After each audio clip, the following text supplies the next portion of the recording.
So we will call this meeting to order. This is the regular meeting of the Putney Select Board for December 15th. And do we have any adjustments to the agenda? I have one. Okay. Select Board Items 7B4. Yeah. Capital Plan Overview, I Yeah. want to table that Okay. because it's not ready. Okay. That's good.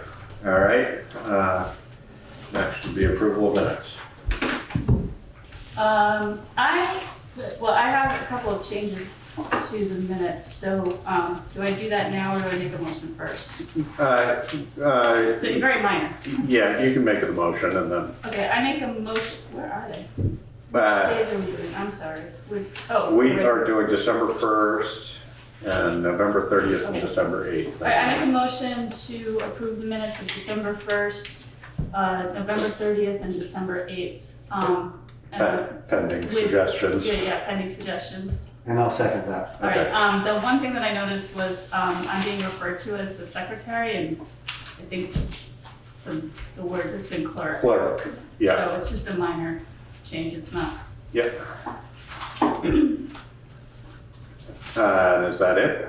That was all I saw. Okay, sounds good. So with corrections to be made to be Eileen identified as clerk, not as secretary. All those in favor? Aye. Aye. All right, next would be warrants to the treasurer.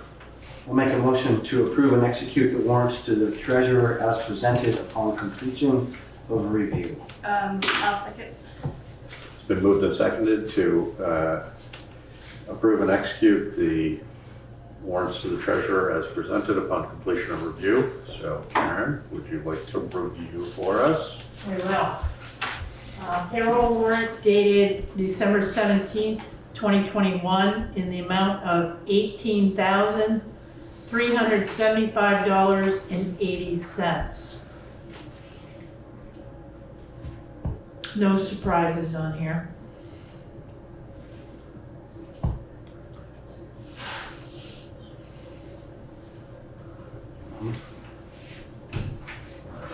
All right, and accounts payable? Accounts payable dated December 4th through December 17th, 2021 in the amount of $442,909.89. In this warrant, you'll see Renault Brothers, $345,000. There also is Zaluzny Excavating is in there. WW Building Supply, $22,909. That's the culvert. Okay. That came late. So another big expense. I'll let the board know that. That's the culvert that's on Cemetery Road?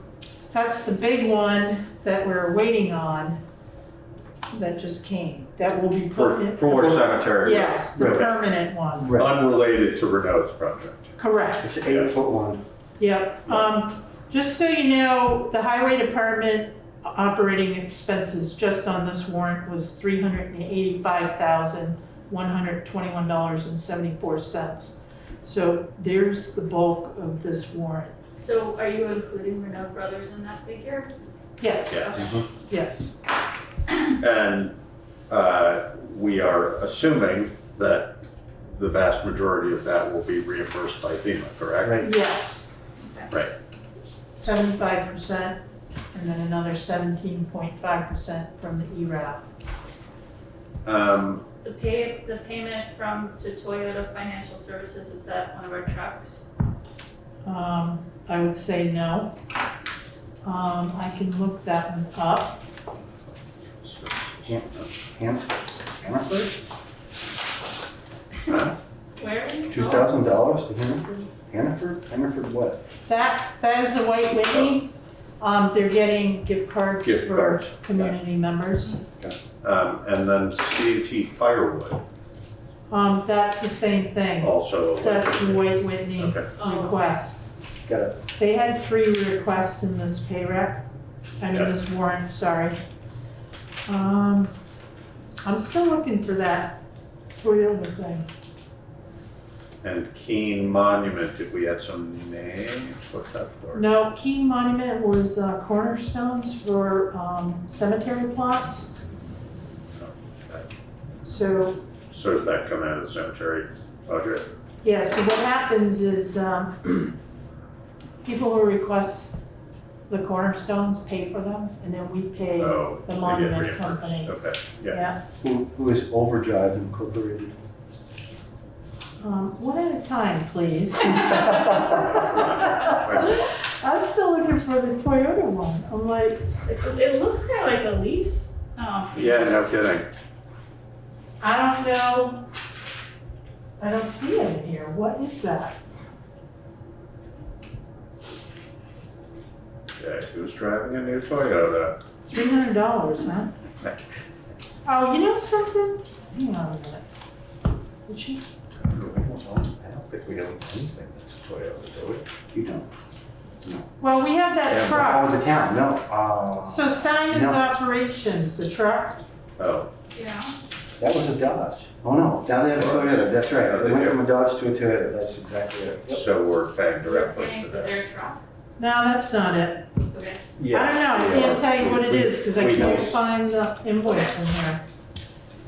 Okay, Instead of having a, if I remember this correctly, and Josh will correct me if I'm wrong, is that we used to have someone that did what Simon's did here on the payroll for Okay. the town, and now they did it, and that was part of the deal, was having Simon do that. Okay. Okay. We well, agreed to a certain amount of, yes, we were paying for, we had vehicles and then we decided to contract with Simons to supply their person. But they're Oh, using vehicle. our equipment basically. Well, no, not anymore. So No. there, so now we pay for a person with a vehicle. Okay. Right. So that's not what this is. But we don't insure it or anything. No, that's $400 a month for Oh, the truck. I don't know. I can't find that. sorry to open a can of worms. It's all right. well, we were just passing the time, was fun. That is weird. What is where's Overdrive? Now you have me curious because I'm like, Richard Winter. Sometimes the library has stuff, you know, that I don't recognize and I just skim over. David, what was your question? Well, what is Overdrive Incorporated? Oh, I just went by that one too late. I didn't want to, you already told me to wait, so I thought I'd wait. Oh, you know what, Toyota Financial is a current payment for a Putney resident through White Whitney. Oh, okay. Oh, okay. That's why Oh, I I see. didn't recognize it. Got it. Alright. I'm like, and Overdrive is a library. Library? Yep, libraries, audiobooks, Okay. and ebooks. All right. Whew, got All through right. that. Boy, Yeah. everybody relax, take a deep breath. Yeah. All right, so we're all set on both of those Yes. Yes, questions? Okay, so it has been moved and seconded to approve and execute the warrants to the treasurer as presented and have now been reviewed. So all those in favor? Aye. Aye. Thank Good. you. Thank you. Let's see. Public comment on items not on the agenda. Do we have any public comment on any items not on the agenda? Is that what you're here for? I'm here to begin to be involved, but I am concerned about that we aren't facing the real issues of our Constitution, the surrender of our Constitution, and the fact that our rights as described in the Bill of Rights and in our constitutions are not privileges. They are described as coming from God, not from government. So what we're seeing now is a descent, and I wrote you, what we're seeing now, and I'm going to call a spade in a very terrific way. What we're seeing now is a medical Nazism where we're moving into having to have vaccines in order to participate in society. And I think we're at a point where we need to choose sides. Are we gonna stand up for our Constitution? And it's not gonna come from the top, because the global elite are interested in this type of vaccine passport. So I've made my comment. I'm also interested in getting involved on a local level so we can weather this storm that's been placed upon us and come out as free people. So thank you for the opportunity to say that. So folks who are on camera, including Campbell and Heather, we need full names from you if you want to attend a public meeting. So Laura, I think you are Laura Campbell, is that correct? Yes, that is correct. I'm Laura Campbell. And Heather, do you either want to put your name up or state your name for the record?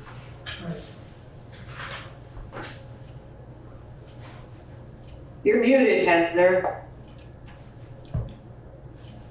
Heather Small. Okay, thank you, Heather. All right. Okay, so any other public comment on items not on the agenda? I don't see anything. All right. So town manager's report. Dummerston Putney gravel pit report. So I scour other municipality agendas, and I happened to come across Dummerston, and they had a discussion on the gravel pit. So Campground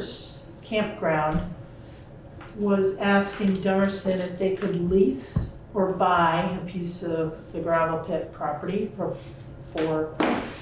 themselves. So I spoke to Zeke, the select board chair in Dummerston, and they're not moving ahead. And if it gets to the point, and he understands that it has to be a combined conversation, but at this point, because it's winter time and nothing will be happening, he's not concerned about it. I asked him to keep us in the loop, and I had spoken to Mike Renault. He had recently just sold that entire piece, Right. ABF, and that little blue building at the bottom of the gate goes with that upper piece. Now, our property line starts about 10 feet past that building. Yeah. So in the spring, we might have to think about what we want to do, put a gate at the bottom. Mhm. John Strunk actually bought that property. John used to own Brookside campgrounds. Okay. How close is that to the Brattleboro? It's not that close to the Brattleboro boundary, is it? No, No. no. So I want to keep the board in the know about. So I think the other question that would come up for me on that is, should we explore, yes, I think we would consider putting a gate there. Should we also consider accessing it from, what's it called? Waterville? Morse Farley, yeah, sorry.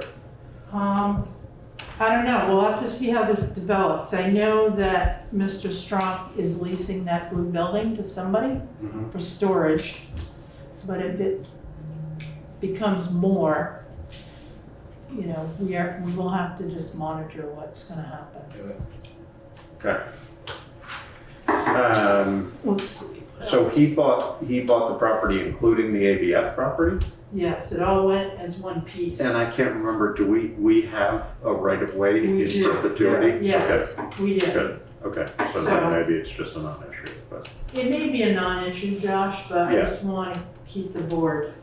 Does our Abreast. pit extend down to the Moore Farm Road to the land? we have an access through We do that. I have can't access. remember whether it's a Through right of way or 10-7. through, well, it's not. It's not I don't think 10-7 it's anymore, Do yeah. we own it as part of, as a partial interest with Dummerston, or? Yes, Okay. yeah. So they have an interest in the right of way as well? Yes. Yes, Right, yeah. yes. But as long as we have a right of way through ABF, then unless something is changing dramatically there, that should be enough. Nothing's changing and we'll always have that right away. Exactly, They can't so, take that yeah. away. Yeah. So good, okay. I'm not concerned about it right now. Okay, We'll monitor it. Municipal planning grant award, so we did not get an award for the town plan. oh, we didn't, Municipal No. planning grant, we Oh, did not. too bad. I don't know if that includes the zoning ordinance bylaw update as well. I'm gonna make a phone call just to double check. So at this point, I'm not sure how the planning commission is gonna proceed.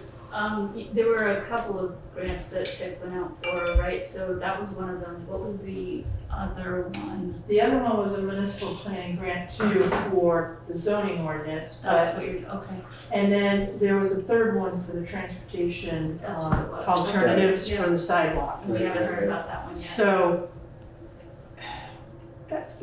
I mean, $22,000 is a lot of money to hire somebody to do a town plan, so we either put it in the budget. I'll have to have a conversation with the planning commission to see how they want to proceed. Yeah, that was, we were sort of hoping, we were counting. yeah, Put it that way, we were really counting on that. Yeah, bad. Pip did say it was very competitive, and, but we can watch for others, and maybe we might be awarded a different one, but I'm just letting the board know that Okay, it's $22,000 that is not gonna come our way. The highway department new loader, I spoke to Brian, that's gonna be delivered probably it'll be delivered next week to the dealer. great. It still has to have the tires that Brian wanted on it, which is included in the price. Mhm. So, maybe by the first of the year, we might have it. Well, good. I talked to him the other day and I asked him about the other loader and how it was holding up. And he said it was still working, and that's all he would say. He said, it's still working. That's it. Limping So- along, limping along. Okay. Other items that I've been working on, so I do have Town of Putney Human Resource Assessment Summary from Adaptiva HR. It looks, I'm comfortable with it, and I let them know. I want to share it with the Equity and Inclusion Advisory Committee, and I will share this with you next week, or the 29th. Next regular meeting. Yes, the next regular meeting, but there's a lot here, and it's a very good start. Good. And I think it's gonna help in a lot of different areas. And I'll be excited to hear from Equity and Inclusion once they review it. The pool, What's that? Right. it's a crack. Oh, Mhm. no. It's where the other crack was, right on the corner. Is Yeah, it in the cement? no, it's the fiberglass. Really? Yeah, it's on the corner, right at the bottom of the ramp again. So I sent that over to Rick and I'll coordinate with him. Nothing we're gonna do right now, but I haven't seen it. Joe let me know. took that picture. That's Um, too bad. So we'll get that taken care of before May. The draft audit came today. Okay. You'll have a copy on the 29th. I haven't read through it yet because I just received it. Giving it to us. So, I've been It's our doing. Christmas present? Is that our Yeah. Christmas present? Yeah, so I also want to schedule R.H. Smith to come and talk to the board. So I think we can wait till January maybe. I want you to look at this first, and that way if you have questions, we can. He'll just give us an overview of the entire report anyway, Sounds good. but, Okay. Just coming or Samantha? I mean, we I think, could probably have them do it All at once. virtually if, yeah, we'll have them do it virtually, but, they may both, I think last time they both came. yes. Yeah. Okay. Yeah. So, yeah, there's a lot of other different things going on. I got a lot of zoning going on right now. Staying busy right now. Good, we wouldn't want you falling asleep at your desk or I could have used the couch in there Little today. Or at home even, right? Oh, yeah, I don't sleep at home. I wake up thinking about zoning. Oh, no.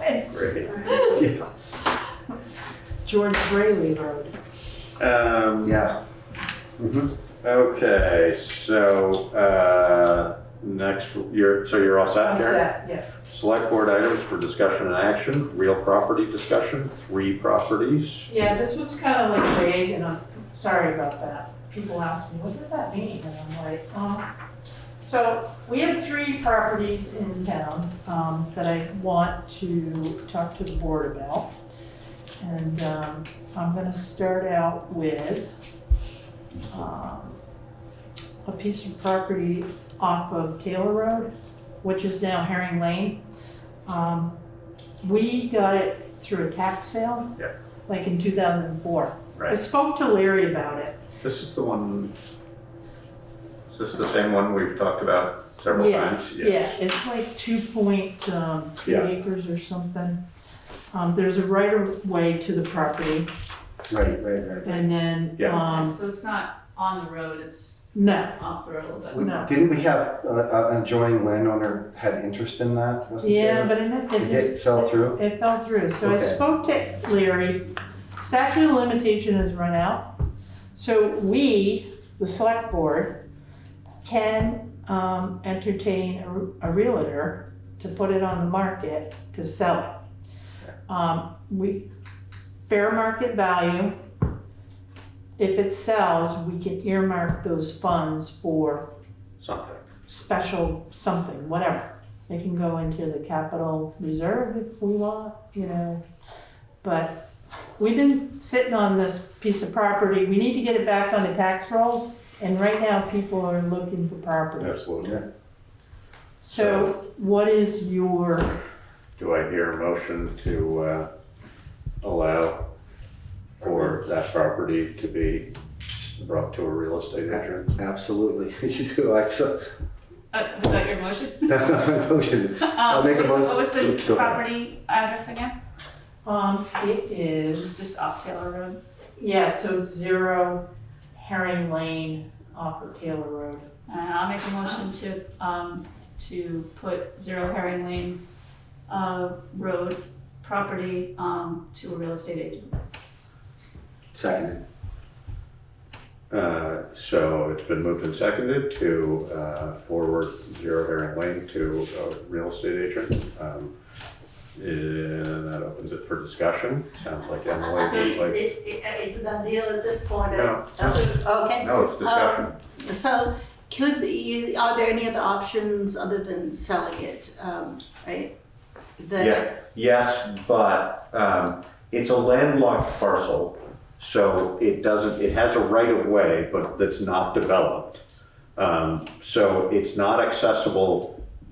You would have to, if you wanted to do something with it, you would have to develop that right of way, i.e. create a road to get into it. Well, how many acres is it? 2.2? So the purpose that I'm talking about with Honey Loring and other people is the potential of a dog park for hunting season. I had the chance to visit a lot of them all the down the East Coast to see how they work, and they could actually even work where they are funded by the users. So Honey's presented, I can't remember, Honey has presented that to us before. right, we might co-conspire on something. My personal instinct would be, this would not be a great location for that. And that doesn't mean it's not a great location, but it's pretty isolated. Do you know where Taylor Road is? No, so that makes a big difference. So if you get all the way almost up to the Putney line, on Route 5 where it has the bridge over 91. Yep. Taylor Road is off to the left-hand side and it goes quite a ways out there, and then this is sort of up and off of that. So Okay, it's, so so it's it's not not easy. very accessible. No. But I think Karen is gonna talk about some other parcels that might be potentially better suited for that. But, so it's been suggested to bring it to a realtor. I think the first thing we would wanna do is get a realtor's opinion or an appraiser's Right, opinion of its right. value, Right. and then see how to proceed from there. So I don't think we just, Well, I was gonna ask that, yes, that's the first step. I was gonna ask, do we need to entertain RFPs for realtors being a public body? What was that? Do we need to entertain like an RFP process at all for realtors, or is that? No. Okay. So, but we do have to notice it in the paper, which we will. You know, the listers have this property valued at $17,300. It's, What are the back taxes on it? I think I might have had that a while We back. talked about that last year, I think. Yeah, Yeah, I know that the listers, they don't have a house site value on that. right, So as a separate parcel, it would be, starting at 65. yeah, so, Yes. so that price is not reflective of, It as an Actually, individual yeah, parcel, yeah. right. Part of the discussion we had last year is that we were considering being flexible about that value because the adjoining landowner right. was interested in it. Right. And so because of that, we were gonna get it back on the tax roll, even if the sale price didn't balance out to the back it's taxes. fair, because once it gets attached to that piece of land, it's not necessarily. It's valued, exactly. That's- It's just more acreage. Yeah, There. So, that makes sense. But if we're You said selling it it, better than I could have. if we're selling it as a separate parcel, then it should be valued as a buildable lot. Right. Right. So what do we have? I don't have it broken out, David. Oh, tax collector's deed, this was back in 2006, so $11,300 is what the town had into it back then, At what year? 2006. Wow. No, so that's we what's owed. purchased it, so we in- purchased it for that. Yeah, so tax collector's deed was $7,640.20. The delinquent taxes are $3,165, it's just land.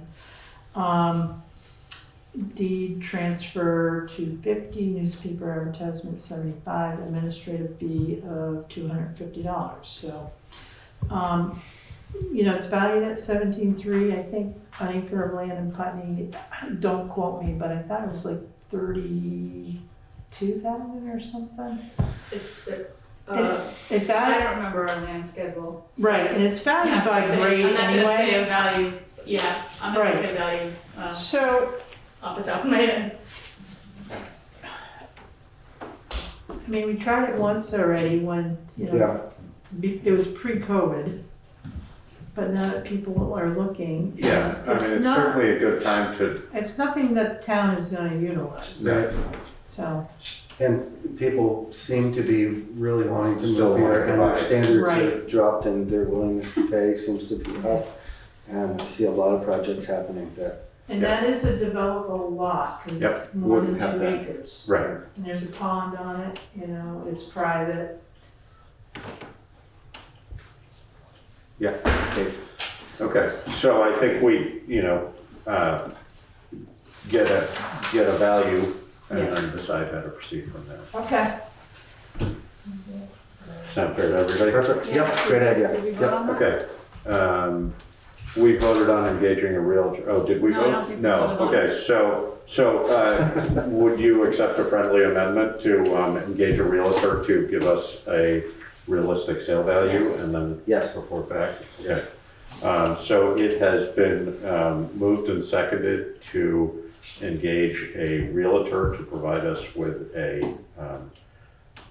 approximate sale value for property at Karen, where Zero is it? Harris. Zero hearing. Zero Herring Zero Lane Herring off Lane. of Taylor Road.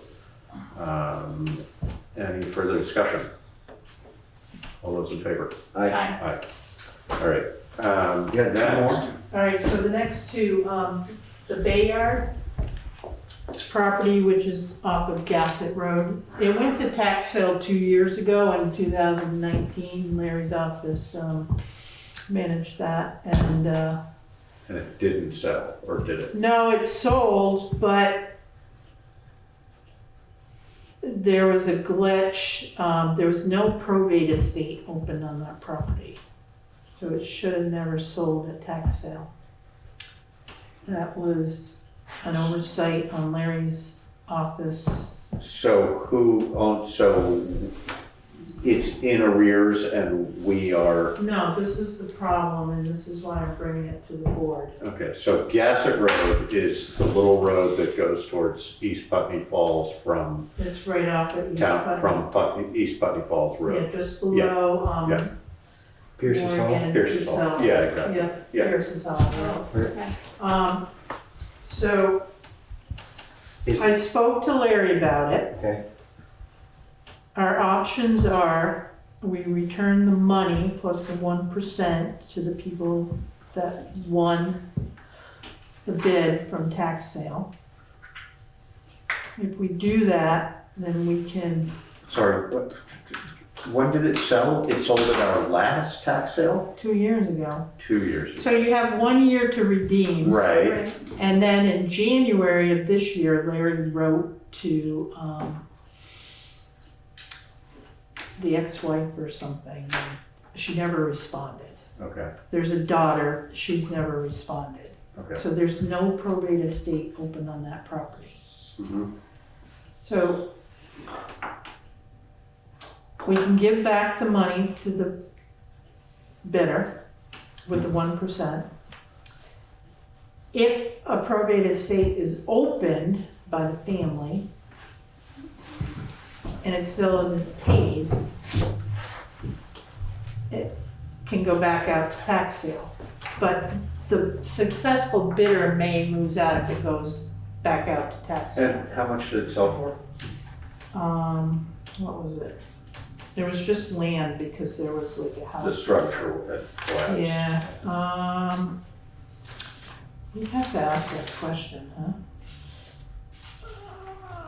What was it? Mostly I'm wondering, do we owe 1% per, because it's a 1% per month, right. but do we owe that, because that typically is only for a year, Right. or do we owe it for the entire Well, time? here's my thought process on this. So it's Yeah. about $5,000, okay?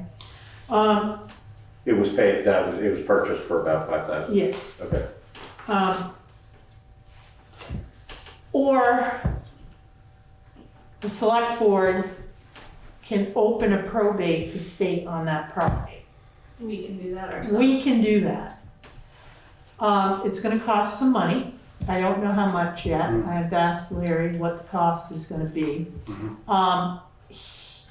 He feels that if the people that bid on it want it, then they can open up the probate estate. Now, I'm gonna argue in their defense that it was a mistake not made by them, not made by the town, and I'm gonna try to work with Larry to open up the estate on their behalf Mhm. and basic, The new owner, or the Yes. people who Yes. purchased it? yes, because they want the property. They do still? They Do we want the know that? property, yes, Okay. Okay. yes, they've been very patient. And it's not a mistake on the town, it's not a mistake on On their their part. part, okay. So I'm trying to rectify it. Mhm. I wanna work with Larry and try to talk to him and negotiate opening the estate and, How big a parcel is it? it's not It's a very, fraction of an acre. Yes, Right. it's tiny, that little triangle. Is it buildable, or is it adjacent it abuts, to the person who Yes. purchased it? Okay, Yes. that's what I was saying. yes. Yeah, okay, that sounds logical to me. Yeah, no, they definitely they want it. And they've been very patient. They're, I've been talking to them, Larry's office. I tried to get like a 3-way conversation going, but I've been dealing with the buyer. Right. So there's like 1.10 acres. There was a house on there, it burned, Mhm. it's been cleaned up. We've tried unsuccessfully to reach out to any relative. That's been true for a long time. I So- remember we tried to get that property cleaned up when Yeah. that structure was Yeah. falling down the first time. So my ask from the board is if I can pursue working with Larry to open up the probate estate and Do you need a motion on that? try to negotiate with him. A motion to approve Karen working Karen working? with Larry to explore, or we just say, I don't think we need I a mean, motion on it. I sounds think like- that's No, fine. because I'm the delinquent tax collector anyway. Right, so explore it and let us know what the scoop All right, is, and then we'll go yeah, from And there. I guess, And there's no, I guess if we ended up having to do it ourselves, then there would be reason for us to way in, wait. yeah, Right. but no, I think you're right, it should be Larry. Yeah, And given that we didn't purchase it the first time around, I'm assuming there's no reason the town has an interest in it.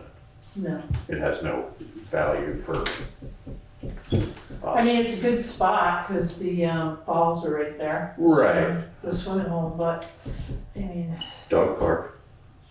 But we don't It's own it. easier access. right, We don't own it. right. Good. So, I just soon let, yeah, people that get on it. yeah. They bought it. So explore They bought it. that with, right, so we either owe them a chunk of change. Right, Right. exactly. Right. So, And it may be the same amount, for Larry to open up the probate. So let me get a dollar figure from him. If Yeah. I'm Then comfortable we'll with go it, from there. and then I'll just, Sounds good. work with him.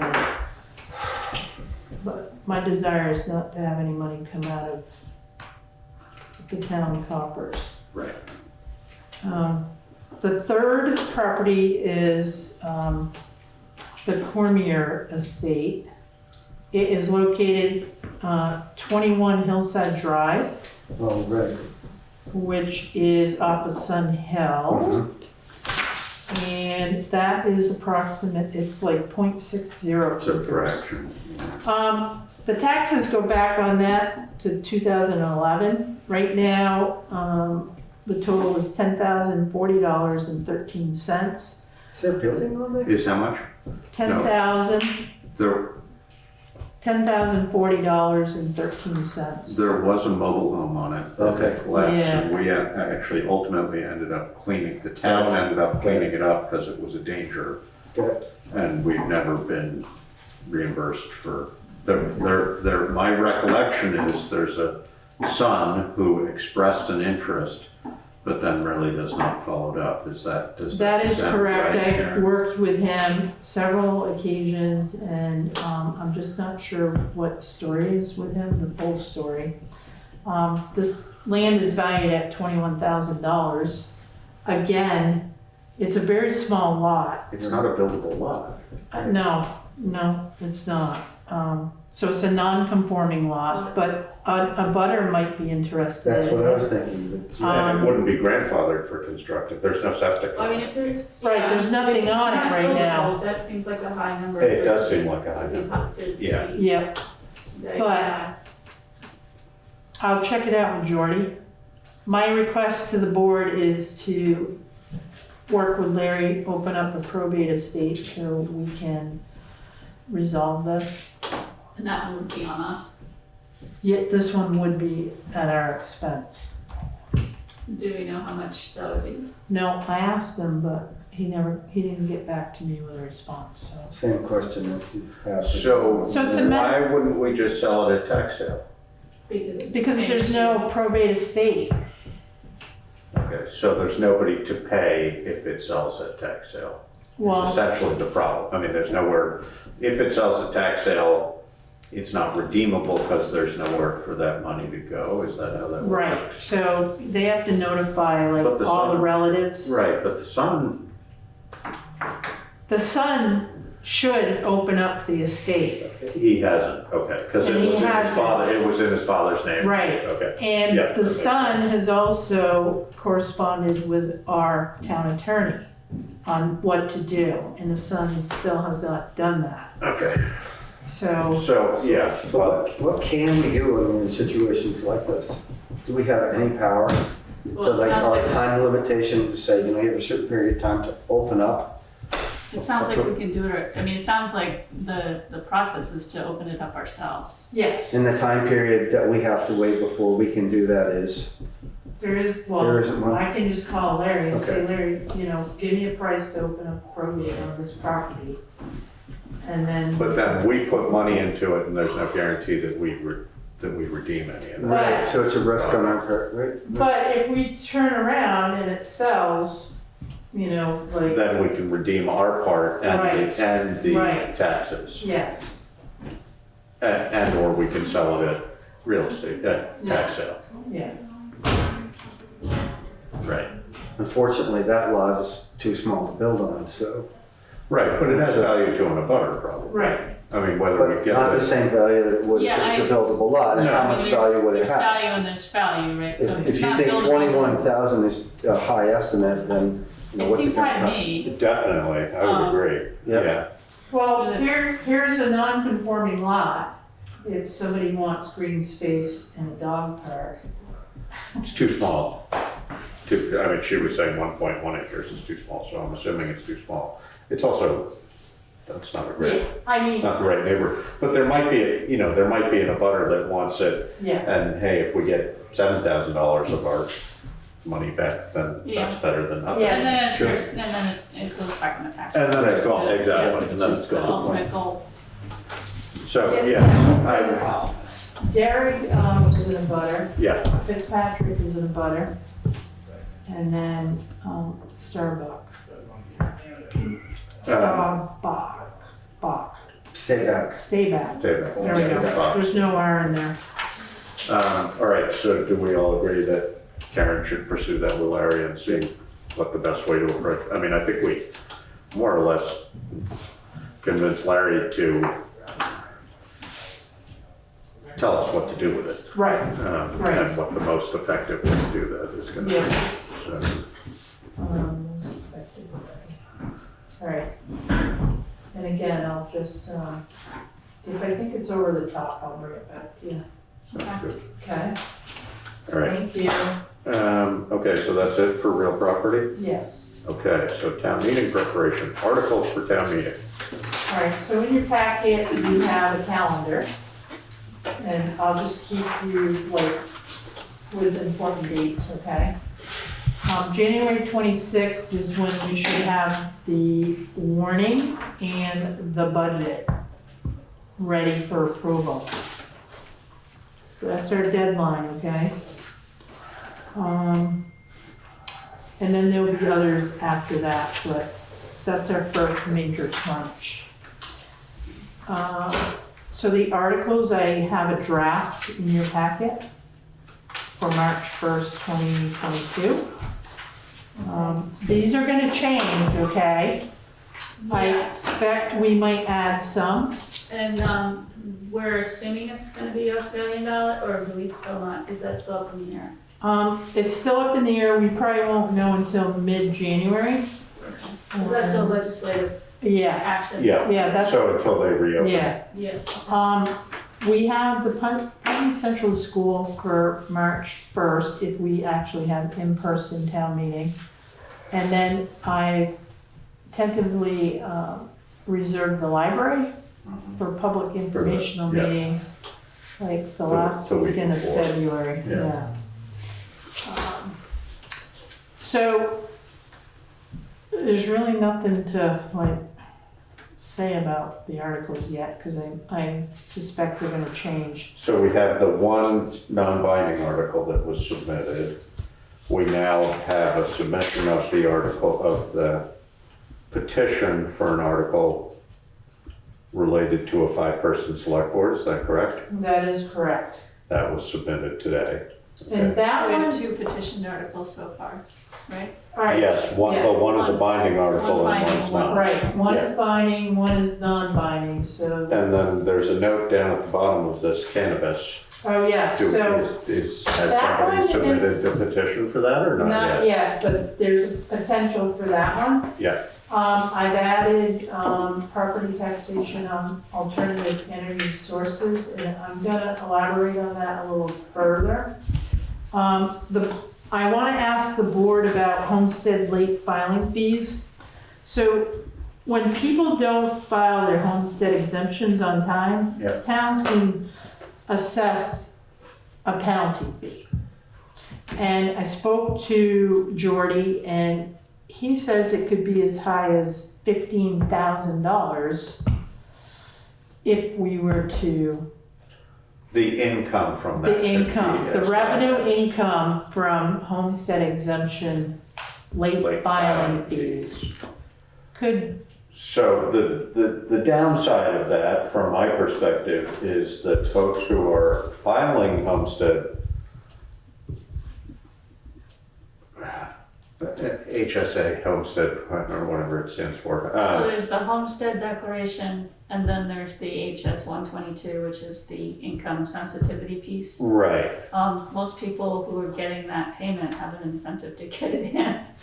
Well, that's So- what, right, no, that's what I mean, Yeah, it seems to me that the likelihood is that by attaching up, and I'm not arguing that we shouldn't, I'm just bringing it up as a topic, by attaching a late filing fee to it, we are potentially penalizing the people who in fact need that money the most. well, so I think maybe some further research with Jordy would be needed to see how many people that it would be affecting that would potentially be getting a state payment. I think the late, it's after October 15th. Yeah, October isn't it? 15th, yeah, I think so. So, that's a fair amount of time. And, I mean, the other piece is that some people are dealing with accountants, and accountants are, notorious sometimes for not getting things in on time. well, here's the other thing too, is that some people are not filing at all, and then they end up, as a non-residential, pay less tax rate. So that we can fix. So if you don't file at all, we're allowed to tax them at the rate that is higher. So if the homestead Oh, rate is really? higher. A non-residential rate. Yes. Right, Really? Well, the homestead rate is higher in Putney than it is the Yes. non-residential rate. right, Right. of course. right. yeah. But if they don't file at all, we're allowed to tax them at whatever the higher rate is. All right, well, I will talk to Jordy about that, because, there's several people like that. Yeah, and I think there's a flag in NIMRIC that you can just turn on and it will do it automatically for you, but don't quote me on that one because I don't know the tax administration piece. Okay. If not submitted, okay. This Yeah. is all Lister stuff, so it's, learning curve for me, but I'm just trying to, This is Swift. I just want to put another vote from the hang on, equity Swift. committee on the Swift? Hang on, hang on, Swift. Swift.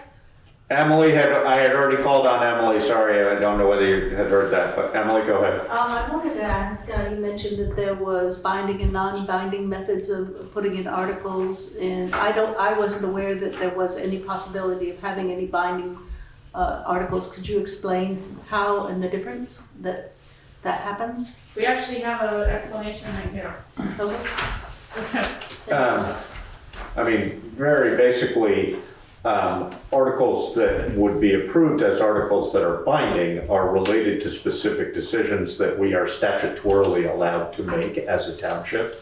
And non-binding articles tend to be more vague, and I'm not, this is me explaining it in in how I understand it, this is not the legal aspect of it, but, we can't approve a non-binding article that states, that we should all love each other more, for example, or something along those lines. People can have that as a non-binding article, and we can all agree on it as a town, but there's no way for us to enforce it or mandate it, so it's a non-binding article. So that, very basically, that's the difference. So a binding article is if the voters, for example, in this situation that we were talking about, for a 5-person board, if the voters decide that they want a 5-person board, then that decision is made, and we then, as a town, figure out how to implement, well, it's statutorily mandated how we implement.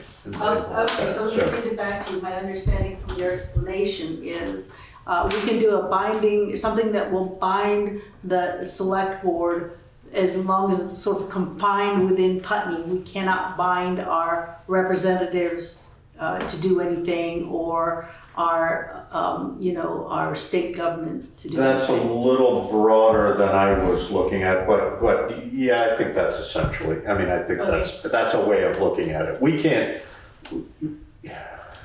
yeah, I don't think sorry, if I were clear, yeah, exactly, read that, that's Yeah. good. Thank you. And those are due on the 13th, John just told me, the articles. Yeah, that's what he said then. Third, Yeah. yeah, On the petitioners, 13th. last day to file with the town clerk. Right. And you need Yeah. about 100 signatures.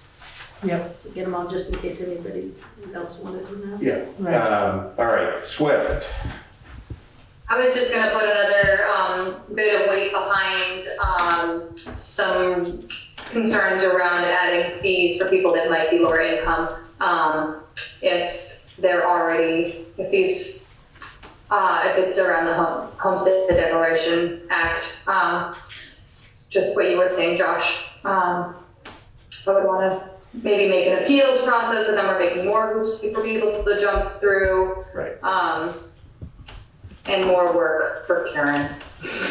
So I think that the question that arose from that is whether there are people who are not necessarily in financial straits as much as they are taking advantage of sort of the circumstance of being able to get a homestead exemption.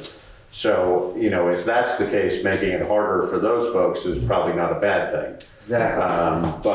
But we need to explore that a little bit more and understand it a Yeah. little bit more. But thank you. Yeah, no, I think we all agree that we don't want to make life harder for those who it's already hard enough.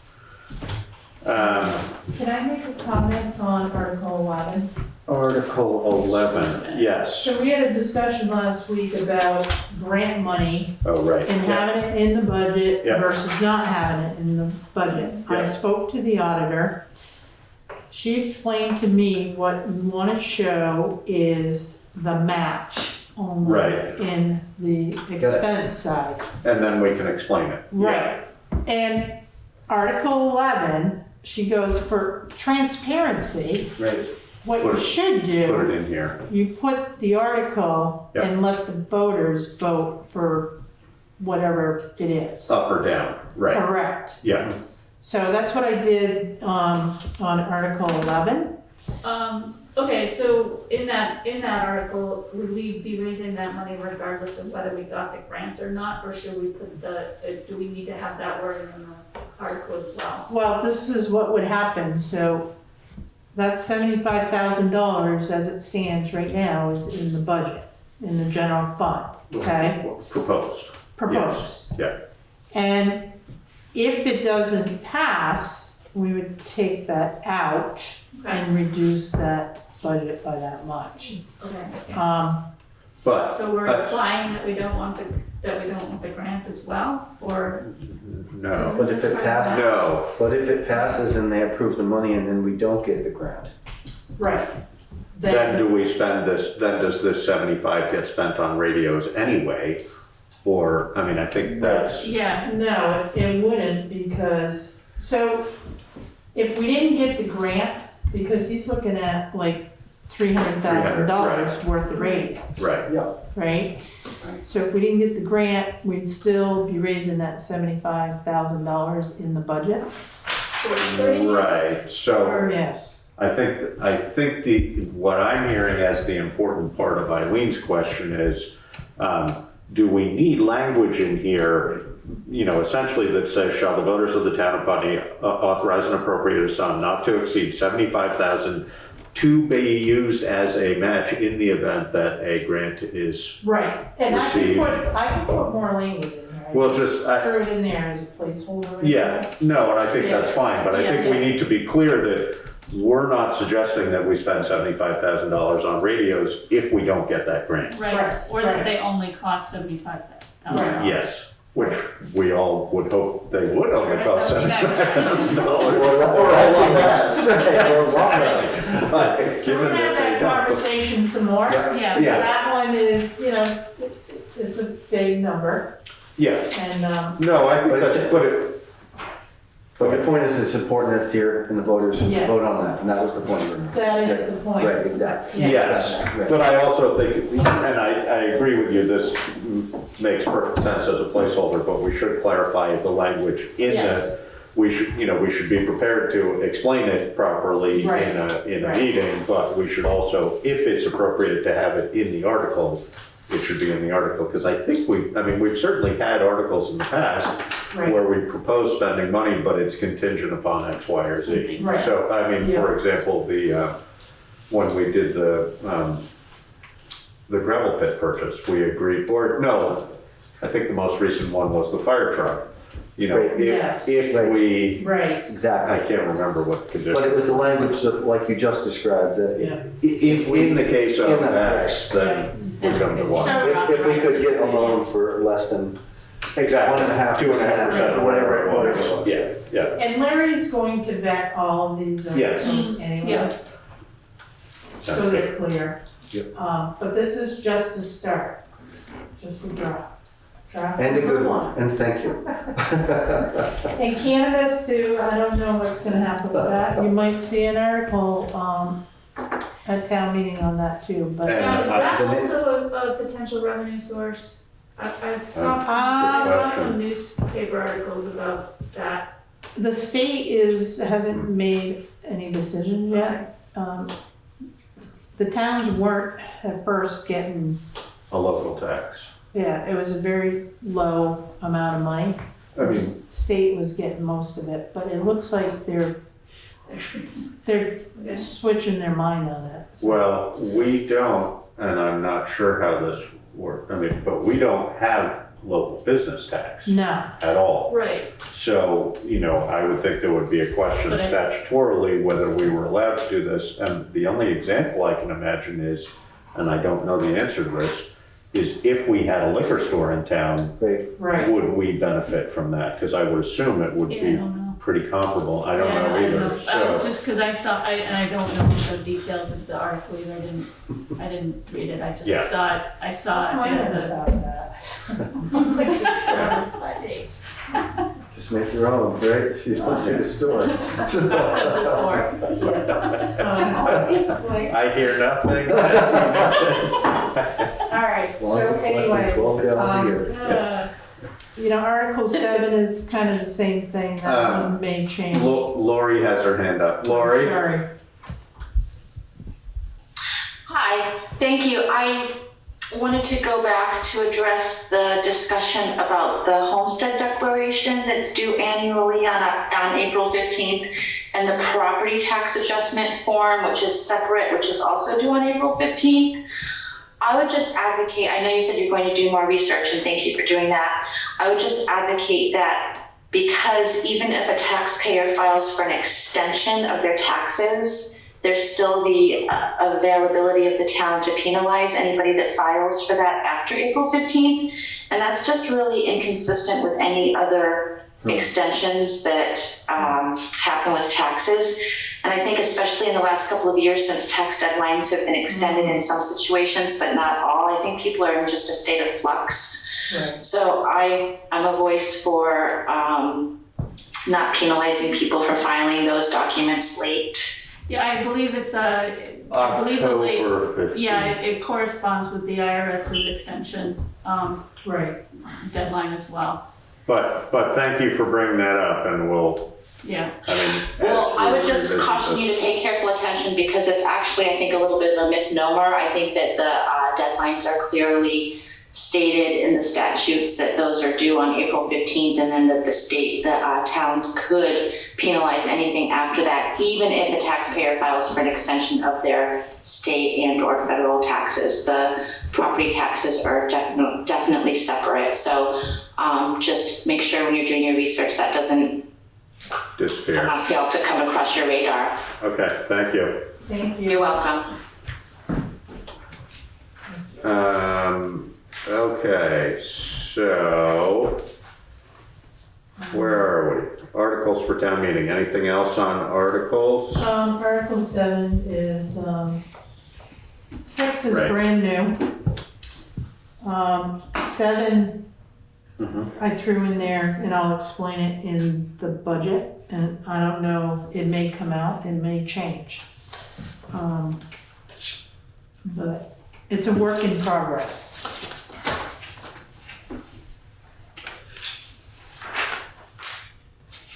So, yeah, Is this the next step after the 5,000, the 92, 350, adding to that? well, Yes, From surpluses. except if you look at Article 6. Okay. right, so Article 6 asks to Is the appropriate actual- the sum of $145,000 for the Highway Capital Reserve Fund. Article 7, shall the voters of the town of Putney transfer $92,350 of highway surplus funds to the Highway Capital Reserve Fund to be used for the purchase of highway equipment. So the one other how much do we currently have in the highway equipment fund? Right now, we have 5,000, that's what we set it up with. Right, okay, so, So, the 145, right. So the problem with Article 8 is that it's contingent upon Article 6 and 7 passing. I read them as separate yeah, sums of money. They're So it's an separate. additional $92,000 Well, but, right, on top of the 145? yes, yes. I'm but, gonna explain that in the budget. but we can't vote Article 8 up if we haven't approved Articles 6 and 7. Because if we, Right, and Because in we don't order have that to, amount. because we don't have the amount in it, exactly. but I'll explain, I'll explain it in the budget. We could, I suppose the other way we could do it is even if we don't transfer that 92,000, we could spend that out of surplus towards the We truck. could, we But- could. But I'm then trying to we, be transparent, and you'll Yeah. see it more in the Right. budget. So you can see them No, I go from know.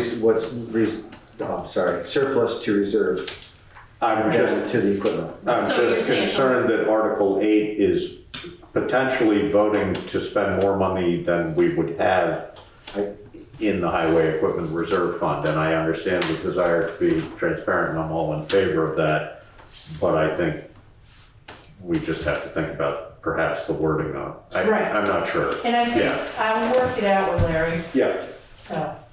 Okay. This is not clean at all. Right. This is the draft. these are placekeepers again. Yes. Yeah, So, there's new articles that we're not used to seeing, and if we wanna be transparent,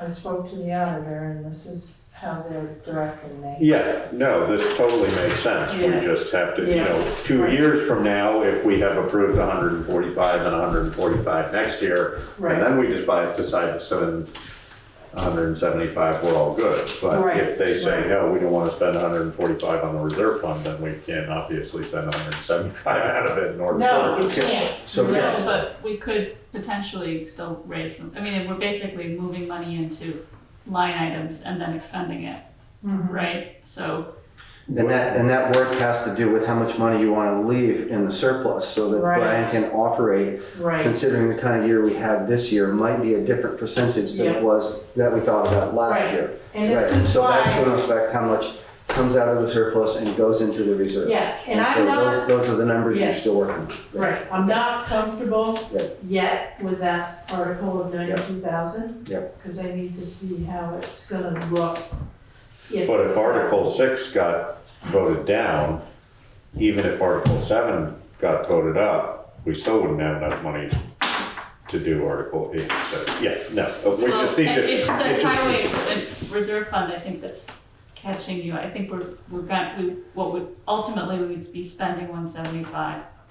Right. Raising that, whether it comes out of that fund or whether it comes out of. Right, The budget. so we either get it Right. from the surplus or we borrow the money, and we're Right. trying to get away from borrowing because of the interest. So we have to be able to build it up Mm-hmm. in a way that makes sense and not raise it by taxes. Or put Brian in a position where he doesn't have enough reserve to do what he has to do if Right. there's a situation, so we Right. don't just grab everything out of Yes. surplus. So Right. what do we have for a surplus right now? Um, Is it more than the 92?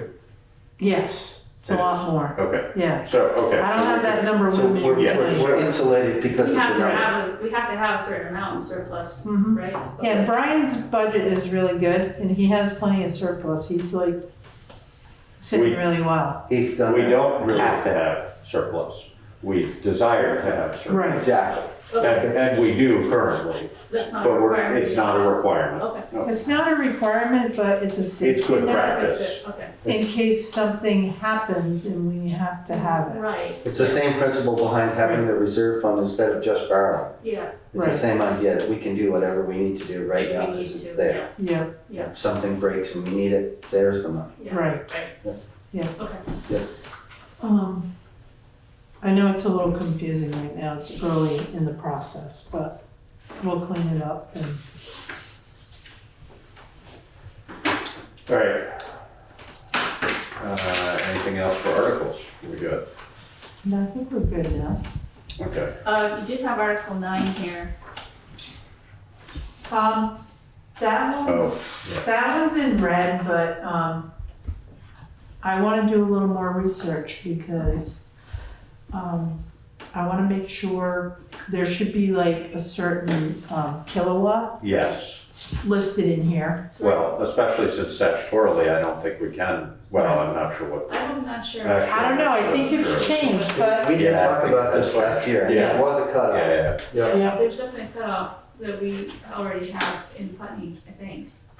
Or we don't. We exempt all of them in Putney. we do. Yeah. Okay. yeah, they're all, But that's the question, So and I think it is that's, I think it is statutorily. That we well, could. anything below 15 or 50, something. Right. But, we can also tax whatever we want. It can be 50, it could be 100, you know? But when you have 500 kilowatt arrays going in Putney and, you know, we can garner about $30,000 in revenue Yeah. if they were taxed. so, but I know I raised this before, but I'm gonna bring it up again. In the interest of equity, people, I can't remember exactly what the number is, but it is a good investment if you have the money to put solar on your house, even if you're about to sell it, because it increases the value of your home by more than it costs to put it in. I think that, So, yeah, but I think that value should get caught in reappraisal. Right. well, And it right, won't necessarily be in the solar panels, but it will be equal to market value. well, but as it is right now, we Right. don't include solar, Right. unless I'm confused, we don't add value for solar We panels. don't add value for solar panels. I'm just saying that when reappraisal comes around, those houses are gonna be appraised for their fair market value. They're not gonna be reduced because they have solar panels. Because because at the end of the day, the CLA has to equal 100. Right, no, I understand, It's but a fair amount. my concern with that is that then the CLA affects all the taxpayers, and it's the people who can afford to have the solar systems that benefit the most from that, I think. And I may be misspeaking on that, but if we are not including them as taxable, if we are not including them as, you know, as we do with whatever other improvements one might have Yeah, at their right. home, then we are unfairly distributing that cost of the value of those across the entire tax base as opposed to specifically taxing the people who have those, I think. And that's a tough CLA question. I don't know whether that Yeah. actually works out that way or not. But it's something that, you know, I mean, it used to be that 3% of the population of Putney had solar. Now it's a big chunk. Right. And, you know, I just think we should be revisiting that and also revisiting statutorily what it means. It's really a question for the listers. And I Yeah. think you're right. I mean, I don't think we want to I wouldn't think we'd want to change that now, but if we go out for a townwide reappraisal, Yeah. that would be the time to do it. It might be, if there was a they're really change. truly not gonna get captured in the actual fair market value of those individual houses, then yeah, I'd say we might want. Exactly, that's what, I mean, I think they will, I think you're right, but historically, I don't think we were including them as an added value. So if fair market value, I think the way we've been doing it is fair market value, but ignoring the solar, essentially. I might be wrong. I don't know. Yeah. I wasn't So here we for the reappraisal, so So, I don't know. Yeah. I'm working. We should just with find out Jordy. about that. Jordy Yeah. and I are gonna sort it out and bring it back Okay. forward. But it's Sounds good. something we should be considering. You know, the other thing we could do with that, Karen, if you wanted, is we had that tax exemption committee, we could, those are thoughtful and smart people who, Yeah. this would be a relatively small question, probably, we might want to Okay. Inquire with them. recommission them to just do a little homework It on might be that. as simple as Jordan getting a hold of Yes. Cy Bailey too. Yeah. Easily could The be, district yeah, advisor, because. yeah, because we can't be the only ones talking about it. No, Yeah, so, and you may be right, the CLA may make it fair, I just want to make sure that it does. right. All right. Okay, so moving right along, draft general fund and highway budget update. So I revisited both the highway and the general fund budget. And I have reduced both of them by $551,025 Both of them meaning each by that much, or between the Together. two? Together. Yeah, okay. So the highway department, I reduced by $211,793. And in there, I might be able to massage a little bit, but not much. I'm almost comfortable. And just out of curiosity, that's a chunk of money, where did you come up with that? So the medical insurance, and that's the other thing I did with these budgets. So I went with a 3% cost of living adjustment. Yeah, And I went with an 85-15 Yeah. medical Split. plan. So, So in both, that's where Yes. a large chunk of that money came from in both budgets. so in the highway budget, I took out the $175,000 for the structures grant. That was gonna be revenue. And then the medical insurance was reduced by $27,070. And you took that out, not because we're not anticipating having it, but just as a different means of accounting, correct? Right, the auditor said, take It out the doesn't need to be in revenue there, and you put right. the 25% in. Perfect, okay. The other thing too with Brian, I know it's gonna be in kind, Yeah, and I think I might have, let me just double check if I left that in there or not. So I left the 25,000 in there, but I know it's gonna be all in kind, and if I wanted to, I could take it right out right now and reduce the budget by another $25,000. I'm gonna leave it in there for a little bit, and I'm gonna think about it. On page,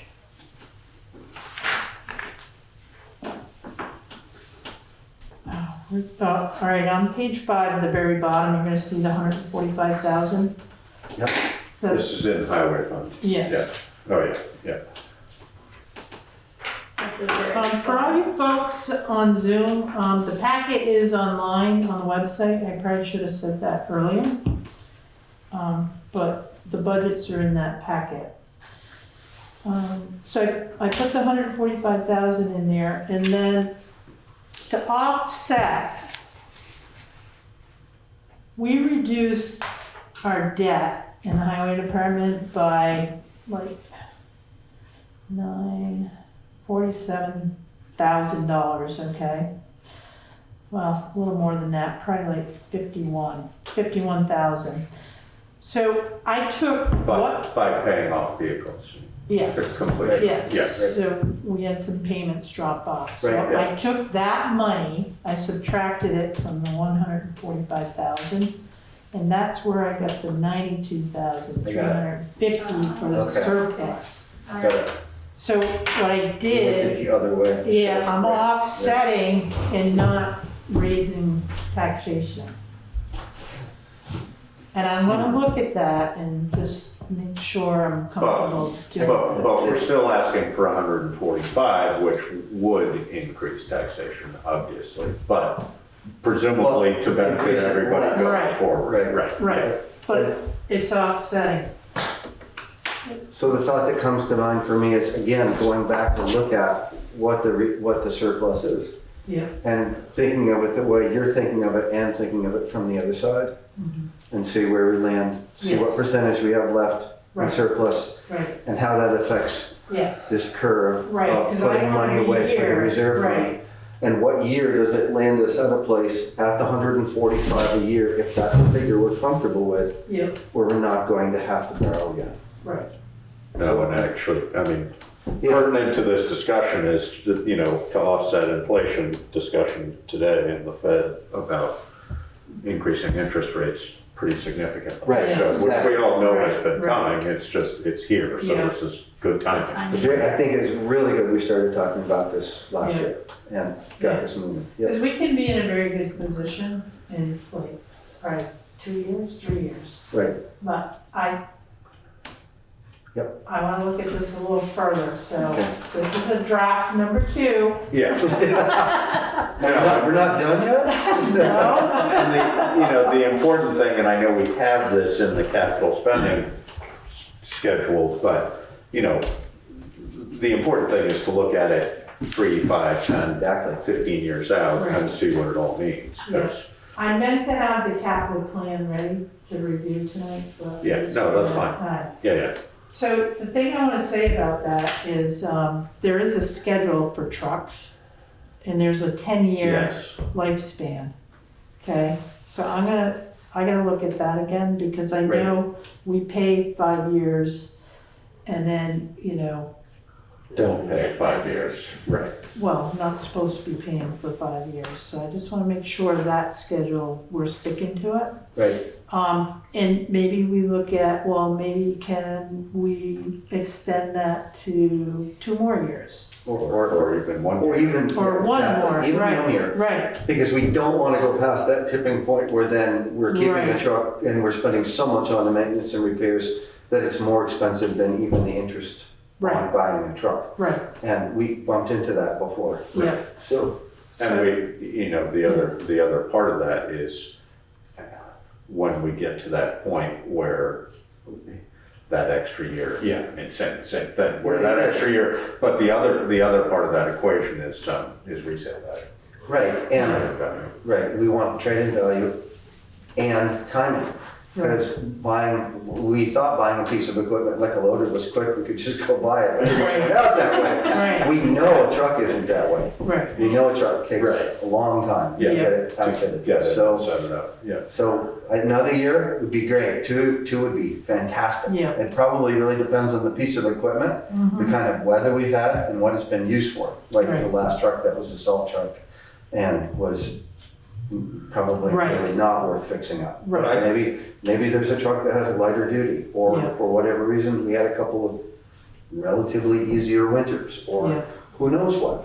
Yeah. And maybe we could look at that. Brian would be the guy to know. right, And the other, Mac used to have the program where they had guaranteed trade-in if you traded in at a year 10. yeah, I don't think Western Star has that, but they may have something along those lines, and that given that we're going to all Western Star, it might be worth, I'm sure Brian is paying attention to that, but, Maybe he should come talk to us about that, or we should let us know. or we should ask Western Star to present us with something better. But, as we I, also know, if it goes from 10 to 11 and the trucks are falling apart, then it doesn't matter what the policy is. and I don't mind having Craig Allen speak to the board. Yeah, exactly. I don't do I've that. spoken to him already Yeah. this year, and I had an interesting conversation with him. Good. And not only on diesel, but electric, Yeah. Yeah, so, which is no Yes. doubt gonna be in the pipeline not that far down the road, but it's a Well, question of. not too soon. Exactly, it's a question of when, I mean, it might, when I say not. The big far cities have the electric Right, vehicles. but they have less mileage. Right, and they have more pollution, that's Yeah. part of the problem, but, that's a whole nother conversation. Definitely. I would gladly have Craig talk to the board Yeah. about options. Emily? This discussion brings up someone who approached me on my many forays into running for governor, and somebody approached me in the Putney post office about the fact that we are using salt on our roads, and they dearly wanted us to look at what Massachusetts was using, which was, I think they said some sort of barley something, but it certainly doesn't harm the cars so much, is what he was saying, and he felt that it was, there was a really good reason, just let me put it like that, to look at a different thing to put on the roads. Has that ever been a discussion here? What are they using in Mass? I didn't hear. He said something like barley, if I remember correctly, but it was not salt. B-A-R-L-E-Y, barley? Is that what you just said? That's what I recall. I just want to make sure I heard you It right. certainly There's was a waste not. product, I think, that gets used on roads. I'm not sure if it's like There's from, and one of them is a liquid, yeah. but. And waste worth product meaning exploring. waste from like breweries or Which could be possibly- barley, or yeah. possibly cheese making. I don't remember. Yeah. But Okay. No, I've heard that conversation, and what I remember about it is that it's really highly dependent, because of cost, it's really highly dependent on proximity to a location that's producing that particular product. But I may be totally off base, but that's my recollection, is that, there were a couple townships that, because they had facilities that this was a byproduct, it was really cheap for them, but I don't know, but definitely worth exploring. And certainly if we were seeing die off of trees and so on, Yeah. it might be something we want to look at environmentally. Yeah, no, and, Brian certainly follows recommendations as far as trying to minimize, we don't use salt on the dirt roads. Right.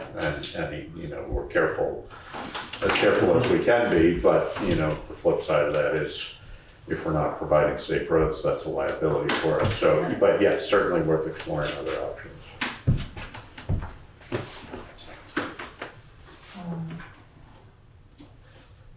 So general fund budget? Yeah. So that, again, I reduced that budget, By 300 for the grant. like $322,154. So 300,000 by the grant, another 22,154 for medical, and then wages was like, $31,869. Change. Yeah. Because of the change in cost of living. Right. So between the insurance and the cost of living reducing and going to an 85-15, Sorry, Karen.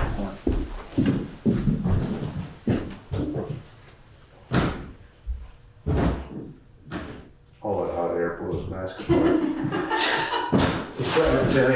yeah, you're so rough I was on gonna that. say, it's all, I am so rough on things, you have no idea. it's all the hot air. It is. Yeah, It's melting the glue, that's very for sure.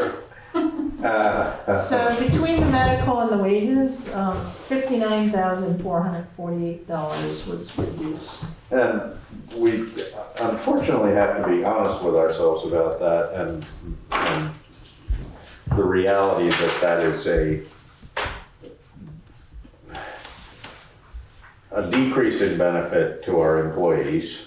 Not a huge one as far as the insurance is concerned, but it's definitely a decrease.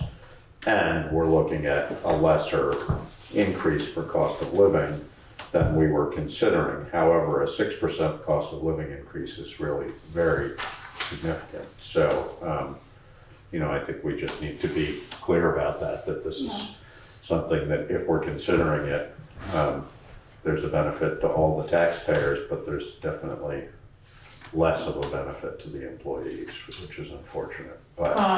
What I will do for the board for the next meeting is calculate the costs on the employees. Comparison. Right. Yeah, I can tell you for a two-person, it would go up like less than $50 a paycheck. per month, yeah, or per paycheck. Yeah. So So, $1,200 a year, less than I mean- $1,200 a year. yeah, and I've looked at, I also looked at Blue Cross Blue Shield, just to let the board know, because I thought they might be less expensive. Competitive again. But I did platinum to platinum. It's comparable. So same model, but. Yes, different. very same model. Blue Cross Blue Shield would have cost the town $52,018 more than what we have right now. So I eliminated that right off the top. There's no way I was gonna entertain that. So, I mean, I can look at this a little bit more. Maybe we go one or the other. Just, Yeah, no, I'm not arguing for anything, I just want to be clear Yeah, I mean, I of the think reality also we're talking it would about. be good to look at what other municipalities are doing in the Yes. area, and I'm pretty sure Brattleboro is doing 3%. I mean, So just they do it- taking that, so, They're doing 3, is that I so? believe Yep. so. And, Yeah. you know, I mean, if this is typical, in this year, it would be 6% and then it would be dropping next year. If inflation continues to spike for another year. it could be 6% again next year. you Exactly. know? So, you know, I think that my inclination based on what you're saying is, you know, if we stuck with 3%, for example, which is it's a pretty good cost of living adjustment, Yeah. but it's not gonna keep up with 6% inflation. But then if next year we're back to, you know, 2%, maybe we can go Right. 3% next Right. year. You know, I mean, that, Yeah. just even that out, so we're not going peaks and dives. Yeah, I think we have to play the numbers game Yeah, for a little bit Yeah. because of the situation we're in. yeah. What, could I ask you to change the subject a little bit, go back to healthcare? What do other towns do for a split typically? 80-20? 90-10? Do you know what Brattleboro does? well, Brattleboro has a different model. So Okay. Brattleboro is doing a high deductible plan. And so the deductible is, I think it's, what's changed, so it's now $10,000. Wow. But the town contributes. To an HRA. They contribute to an HRA, so they're contributing, I guess, for a family of, let me get this right, like $7,000. And then they also contribute $1,500 to for a family plan, to an HSA, which is an employee account. So the employee is only responsible for $1,500 out of pocket, basically. Right. So, and then the premium itself is extremely low because it's a high deductible plan. So I don't know what the split is for the town versus the. So it's hard to compare, it's not apples to apples. It's not Little apples to oranges, but it's a right. different, But it's the way that. It might be worth considering. Might be. I mean, the HR, this is what we were sort of touching on last time, the HRA, you don't have to fund every year as long as you keep that As long as amount you in. have So if you don't spend it down, the HSA, you are funding every year, but it's then a savings account. Right. You know, that's, And you can, and you can accrue. You can accrue it, yeah. Exactly, Wow. so. That's interesting. Um, Yeah. So that fixed cost of $1,500 per employee would exist every year. Right, The $7,500 would depend on the health of, Yeah. or the insurance cost for I any given employee. have a every year. brochure, Karen, I can. Okay. Yeah, that'd be forward worth on to thinking you. about. I mean, I don't know if it would work for pilot, but it definitely, it's a good plan and it, you know, Mhm. the premium for the employees is really low and the town, you know, the town costs are pretty stable. Covers most of it. Yeah. VLCT does a compensation and benefits report every year. So I'll look in there and see if the Okay. towns list like 85-10 or Right. 85-15 or 90-10. Or what communities or how many do it this way or do it that Yeah. way? Right. And, if there's any way to. This may be, and I have no idea, it may be based on scale. It may be a better financial decision for a larger town. But it may not, I have no Right, 'cause idea. we're a small group, Mhm. we're considered a small Right. group. Right. Brattleboro I definitely assume not. it's a much larger. Right. But the VLCT folks must be able to, or passive folks must be able to really help walk through that. I mean, Not really. they're able your to, expression they right just to the not back. do it. It's like daggers, I can see that. Seriously. Shut up. Yeah. It took me forever to find the Blue Cross Blue Shield plans, Yeah. and not on VLCT's website, and like, I do ask questions of them, but, they usually give me a phone number and have me call somebody and talk to them, and it's like, Well, thank you. yeah. And it's very time consuming, but, I do research quite a So bit of this stuff. Thank you. who manages that for town? Is that a town manager, or is there like an insurance person? Human resource Yeah, it's a person. human resource. They do? Yeah, Huh. And they're hiring another one. yes, they are. Yeah, So it might be Brattleboro worth does talking to all of our its stuff. HR person about this, because they may be well informed about it, I don't know.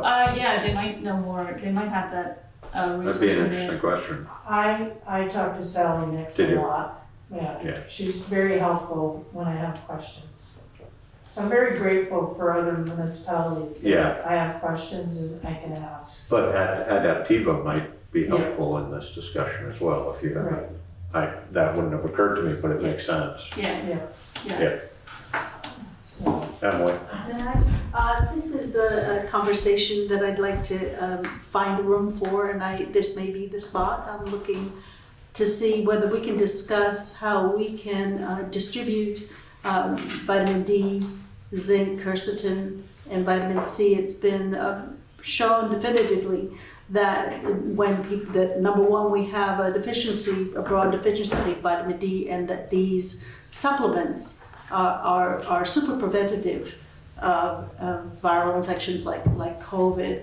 And I've been looking, of course, for the state to distribute it as other countries have but we have yet to see that here. Where would we fit that in? Would we fit that in as a town? Would we need to get money appropriated by the voters? Do you have any ideas about how we could have the benefit of that for our town members? We don't get involved in public health policy in general, for the select board doesn't. Certainly Tom Goddard, it could be a question for Tom. The other thing that occurs to me right off the bat is that possibly working through the food shelf or Putney Community Cares might be the most effective way to do sort of an outreach for something like that. But it's not historically something we've been involved in, definitely, and not that maybe we shouldn't be, but Yeah, we I don't have know to- what the mechanism would be either through the town. no, I don't either. Yeah, that may be something that we want to begin to look at, since we haven't been served that way yet, and it's just something I'm interested in seeing that our. That's an interesting idea, vitamin D. Even where we live, but- Well, the quercetin is, the zinc is really preventative, but it doesn't get in unless you have quercetin. So if you go and take zinc, it won't get into your cells without the quercetin. Right. Laura? Excuse me, thank you very much. I'm not going to make it through to adjournment. It's a wonderful meeting, but I did want to point out the next regular meeting date cannot be December 26th because it's a Sunday and it's Kwanzaa. oh, my mistake. December That's 29th is the correct next meeting Yes. date. That's good, okay. Thank you very much. I'm sorry to have to leave. Was that a- Thank you for coming. It's an upside down 9. Yeah, exactly. It's inverted. I might have dyslexia. All right, so medical insurance and cost of living adjustment. So Yeah. I think that's an ongoing conversation, Right. but it sounds like you're doing. Yeah, I mean, I think exploring the Brattleboro model is certainly worth seeing whether that makes any sense. But again, it may be, there may be reasons it doesn't make sense. So I'll do a little more work on the medical and then everything else in this budget. I mean, the only thing that might change is the 75,000 that's in there for the match for the grant. Mm-hmm. And I think we need to revisit the sheriff's department too. Do we have much leeway on that one, other than to, I think we've had a reduction of hours, but then the price per hour went up. Goes up. Yeah, but, so if we reduce it by half, so instead of 2,000 hours a year, we do 1,000, it'll drop that price by $37,000. But let me look at the reports that I've been getting. I also want to have Sheriff Anderson speak to the board. Yes. We've talked about that in the past for other reasons, but why not Yeah, this too? so I'm Well, gonna try, we've done it for this reason in Yes. the past, too. and I want to line him up for the 29th. If he's available, If or he's- first meeting yes. in January, maybe. Yes. 29th is But it's potentially a complicated something, time for it's people. something we can consider it. Maybe we don't want to do it for right now because, I feel to some extent that there's been a lot of talk about safety issues in town, and I'm not opposed to reducing the budget, but I feel like we might want to put that before the voters in some fashion. Well, I mean, if we're gonna have a public forum on it, which Yeah. we've been Well, proposing, that I might be mean, the right place to do it. I just- you know, I don't disagree with you. Trying to have this conversation at town meeting is really cumbersome. We've done it, we've done it in various settings before, and it's too broad. Okay, It's yeah, really hard to do in Yeah. town meeting, because people just don't know enough. enough about it. Right. Exactly. Okay. you know, and there is no backup per se for policing. Because I mean, VSD state- has made it clear. The state police will respond Right. if the sheriff is not in the area. Mm-hmm. But they're undermanned too. Yes, they are. Yeah. Yes, under So- personnel. Excuse me, thank you. Yeah, I mean, we have this conversation again and again, and it's frustrating. Yeah. I mean, it's just, you know, and I know it's equally frustrating for Sheriff Anderson to not be able to find the personnel that he needs, and that, you know, it's just an uphill battle as to how you do this and how you do it affordably and how you do it in a way that really serves the communities Yeah. best, and it's just really complicated. And are those 2,000 hours patrolling time for them, or is it just like they'll respond to calls no matter what, right? Right. Unless they're As long as they're on, they have a schedule. Yeah. Yes. Yeah. Some of it too, they have to do paperwork, but usually that's, you know, if they have downtime, they're down at the fire department doing paperwork, but I don't micromanage them, so I can't really tell you what. How much time I they're mean, patrolling? it- Oh, no, I can tell you how much time they're patrolling, because we get a report every Right. month. Okay. And I will say, the report I just received this week, they were short 30 hours for the town of Putney. Well, you said the last bill, we had credit because they Right. hadn't spent enough. Well, maybe that's just the Last issue, two. is that they need to We've seen fulfill all 2 the hours that we credits get. this year, because the hours weren't put in.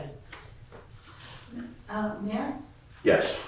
Maybe I watched too many movies, but is it possible that we could, or he could, the sheriff could deputize some citizens to augment sort of the We- oversight? We've talked about that in the past. The liabilities are huge because of training issues, stuff like that. So it doesn't really work that way. In theory, it's a great, I mean, you know, the historical context for that is we used to have an elected constable who largely filled sort of that role. I think that the model we'd probably be looking at now would be some variation on neighborhood watch, which wouldn't be deputized at all, but it would be citizen-driven and citizen, which I think would be great. And I would hope and assume that the sheriff could help us think about models for that and guide us in the right direction for how to make it work. But I think And maybe ultimately more effective too. the problem is that, doing the work of the sheriff, the deputies, a lot of the time is mundane patrolling this, that, and the other thing. But when you really need them to step in is when you really need somebody who knows how to use their equipment, et cetera. So I spent time this week developing a phone tree of like 8 households that had at the roots some places for like fire and downtown.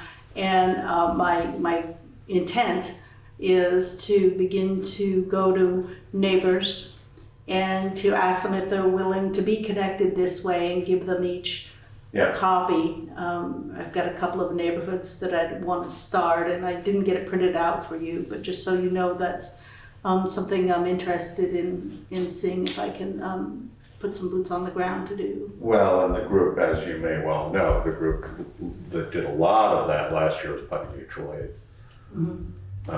And really compiled large sort of data banks of people who were willing and able, but that was pandemic related, and how it's gonna play out over time, I don't know. But I do think that those are models that, strengthening the community would be good for all of us. And it's hard to do. And it takes a lot of effort on people's parts, and thank you for putting your effort in, but you gotta get a lot of others too. So I should connect with them and see Definitely. Ruby, what they've done already, Ruby? and see if it's just infusing some new blood or what it takes. I think they remain pretty active, but I don't know. Pretty active, Ruby McAdoo, do you know Ruby? No. Touch base with Ruby, she's been the main person for quite Ruby some time. McDale? Ruby McAdoo, McAdoo. Nice name. Nice person too. All right. Equity and Inclusion Advisory Committee, SWIFT, this might be your niche. It might be. Hi. Hi. there.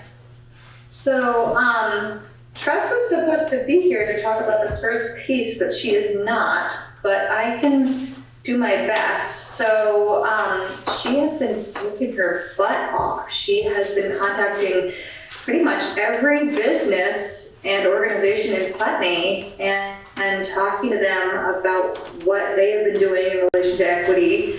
And she's contacted probably about 60 or 70 organizations and heard from most of them. And it's been very impressive. She's dived right in, and I've been blown away. So she's compiled really a whole bunch of equity statements and diversity statements, and really got in the document. I don't really want to present it and hand it over to you folks yet, just because it's hers, so maybe she can send it to you when, or I'll let her do that. But she's got all these statements of inclusion from all these local businesses, from the Quaker, from the Meeting House, from the Historical Society, from Stand Glass, from Next Stage, from the Central School, from the library, from everything. Things that are super long, things that are very short. And the curiosity, this was kind of based on the third charge, which was compiling information regarding equity and inclusion locally and in the state of Vermont, to identify and compile resources regarding the foregoing of for advising both the public and the select board. And she also did some state compiling, looking at the state's visions around equity and inclusion, as well as the Vermont League of Cities and Towns. She went to, she listened to a bunch of the recordings from the the town hall, sorry, I'm forgetting what it's called, the town fair, on equity inclusion, and she worked her butt off, so Tress, like, welcome to the committee, we're so glad to have her. Sorry that she's not here, I know she had another meeting to go to and it might have gone long. So I guess we're bringing it to you with the piece of what are you wanting to do next with this compilation, and a little bit of curiosity of what we are hoping to do with it next. And I guess I'll share what we are hoping to do with it next. Our vision with this was to kind of start weaving some of these communities together. The possibility of some of these organizations didn't necessarily have a statement yet and might want some support on building one.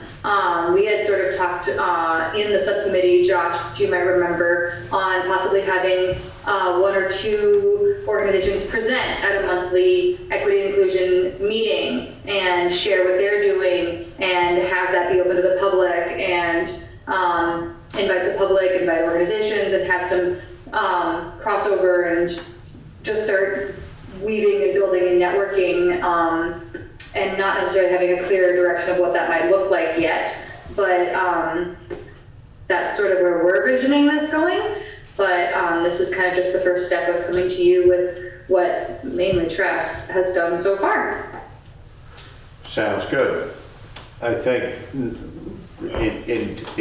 until we see it, it's hard to know exactly what makes sense. My first instinct, not having seen it, is whatever way it can be made available to the broader community, just so that to increase that awareness. It would really be published, and sorry, I'll just share basically what it looks like. It's basically these statements of equity and inclusion by various organizations. Like I'll read like the Putney's local inclusion information. Okay, the Friends Meeting House is like their equity and inclusion is a fundamental testimony of Quakers. Here's our statement regarding our faith. Putney Friends Meeting is a welcoming faith community deeply rooted, and it has their statement, whether that might have been sent via email or on their website or something like that. The Historical Society, we'd be happy to discuss an equity and inclusion with you regarding PHS. This might be via email. It does not have any formal policies in this area. The board has been pretty static for quite a while, so some of them are like just like the exchange. So it's sort of this review of where equity stands in Putney. Yeah, sounds interesting. To forward it to us, and hope. I mean, if Tress wants to talk about it, certainly at the next meeting or the meeting after that, or something along those lines, that would be welcome. It'd be good to hear a report from her. Yeah, I definitely want. I would rather her present it, and it's pretty extensive. I mean, it's also 12 pages long, so like I don't know if it's helpful to have you all just read it ahead of time. I didn't forward it ahead of time and have it in your packet, or she didn't. So, and I know she was planning on being in this meeting, so I think we might just have to move it to the next meeting. Yeah, well, if you want to share it, get her to share it, or if you want to share it with Karen, and then it can get distributed to us. And great. I also don't know how polished she wanted it. I'm kind of looking at it. It looks a little more chaotic than I thought. It sounded like it might be more in a draft form from what I'm reading. So I'd maybe give Tressa an opportunity to look it over before she sends it on. Sounds good. Yeah, but I just like all the hands of applause, all the rounds of applause to Tress, like holy moly. I was like, oh, you talked to like 25 organizations. I was like, no, I probably talked to like 60. I'm like, what? I basically just drove down Main Street and I was like, oh yeah, this is a good place to start. Just talk to through. Good. Oh, right. Okay, thanks. So next on our agenda is giving policy recommendations. Have you guys had time to think much about that? That we have, and I just wrote it up, and I can drop I didn't have a chance to send it to you before the meeting, but I have it in a Google Doc, and I can drop it in the chat. Oh, it's disabled. The chat is disabled. Yeah. Yes. Chat is very hard to manage. Okay, well, I will email it to Karen right now, Thank you. and I can read it right now. So So the equity, this is dated on the 3rd because that's when we put it together in our meeting. So the Equity Inclusion Advisory Committee advises that the following organizations be added to the town Putney giving policy in section, we talked about it in section C, but I'm actually realizing that one of these organizations might be section B.